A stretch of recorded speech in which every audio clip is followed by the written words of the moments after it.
नमस्कार, मैं रिंकी बाजपेयी। आप देख रहे हैं इंडिया 24/7 न्यूज। आइए बात करेंगे आज की कुछ खास खबरों की। नोएडा पहुंचे बिहार के सीतामढ़ी से जेडीयू सांसद देवेश चंद्र ठाकुर। निजी कार्यक्रम में मुख्य अतिथि के रूप में शामिल हुए देवेश चंद्र ठाकुर हुआ जोरदार स्वागत। वक्फ बोर्ड संशोधन बिल को लेकर बोले, मुस्लिमों का होगा फायदा, विपक्ष केवल मुस्लिमों को कर रहा गुमराह। वक्फ की जमीनों पर कब्जा किया, कोई कॉलेज, हॉस्पिटल, एकेडमी कुछ नहीं बना। गरीब मुसलमान को कुछ नहीं मिला, लेकिन अब होगा विकास। बिहार विधानसभा चुनाव पर खुलकर बोले देवेश चंद्र ठाकुर, अपने कामों के बदले मांगेंगे वोट, दोबारा बनेगी एनडीए की सरकार। तेजस्वी यादव पर सांसद देवेश चंद्र ठाकुर ने साधा निशाना, कहा वो खुद कभी पास नहीं हुए, एनडीए को किया फेल करेंगे। डायरेक्टर रोहित रॉय ने कहा, दिल्ली नोएडा में भी हमारी कंपनी देगी अच्छी सुविधा। पिछले 15 सालों से लोगों को है दारराज भवन पर भरोसा। नोएडा का सेक्टर 62 में दारराज भवन के ऑफिस का सांसद देवेश चंद्र ठाकुर ने किया उद्घाटन। देखिए, हमारे बिहार के ये बहुत ही प्रतिष्ठित कंपनी है, राजभवन नाम की। ये भवन बनवाते हैं, भवन सजाते हैं, बहुत अच्छा काम कई सालों से बिहार में कर रहे हैं। और हम लोग के लिए बहुत खुशी की बात है कि अब इन्होंने अपना कार्यालय और अपना काम यहाँ दिल्ली में भी लेकर ये लोग आए हैं और इसका आज उद्घाटन इस कार्यालय का इनका हुआ है, ऑफिस का। मैं इन्हें शुभकामना देता हूँ क्योंकि इनकी रेपुटेशन वैसे भी बहुत अच्छी है सभी जगह। मुझे पूरा विश्वास है कि जिस मेहनत से ये लोग काम करते हैं और अच्छे इरादे से काम करते हैं, बढ़िया काम करते हैं, मुझे पूरा विश्वास है कि ये काफ़ी आगे जाएंगे इस काम में, इस बिज़नेस में, और इसके लिए मैंने बहुत बहुत शुभकामना देता हूँ। कई नेताओं के भी इन लोगों ने घर बनाए हैं, नोएडा एनसीआर में कैसी उम्मीद की जाए? नेताओं का घर बनाना तो बहुत आसान है। नेताओं के पास कोई दिक्कत नहीं है। लोगों का ये भी रहता है, बहुत लोग रहते हैं उनके यहाँ आने वाले, जाने वाले, सुझाव देने वाले। लेकिन गरीब तबके के लोगों के लिए भी इन्होंने बहुत सारा निर्माण का काम किया है।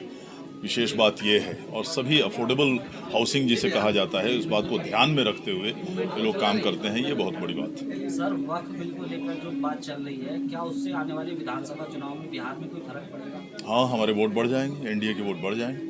सर, 2027 विधानसभा चुनाव होने वाला है, उत्तर प्रदेश में क्या मान के चल रहे हैं, किसी जीत? नहीं, मुझे उत्तर प्रदेश का उतना चर्चा करने का मुझे ज़रूरत नहीं। मुझे बिहार का पूछें, देश का पूछें। सर, बिहार में जिस तरह से लालू यादव के बेटे लगातार कह रहे हैं कि अब की बार हम पूरी तरह से एनडीए को फेल कर देंगे, तो क्या मान कर चलेंगे? वो बेचारे खुद कभी पास हुए ही नहीं कहीं पर, तो कहाँ से अब एनडीए को फेल करेंगे? अजीब बात है भाई, एनडीए को अब कहाँ से फेल कर देंगे? आपकी सफलता जब भी हुई है, हम लोग के साथ हुई है। आपकी सफलता आदरणीय पुराने हमारे आदरणीय लालू जी जब थे, उस 15 साल को कोई बिहार भूल सकता है? उस समय के लोग अभी सब जीवित हैं, उस समय के लोग गए नहीं हैं। कुछ लोग मुसलमानों को ये कह रहे हैं कि इस कानून से मुसलमानों को नुकसान होगा, वक्फ की नहीं, बिल्कुल गलत है। ये विपक्ष वाले सब ये हवा भरते हैं, कहीं कोई नुकसान नहीं है। बल्कि जिनके लिए वो वक्फ कानून बनाया गया था, जिनके लिए वो सोच लाई गई थी, उनके फ़ायदे की चीज़ है। ये पसमानदा मुसलमान, कमज़ोर मुसलमान महिलाओं के लिए फ़ायदे की चीज़ है। नहीं तो ये बताएं कि कहाँ पर इन्होंने कहीं स्कूल खोला, कहीं पर अस्पताल खोला, कहीं अनाथालय खोला, कहीं महिलाओं के लिए कुछ रोज़गार का काम कराया। वो लेके सिर्फ अपना जो है सो एक समझिए कि ज़मीन कब्जा करने की बात जो होती है, उस तरह से ये लोगों ने किया है।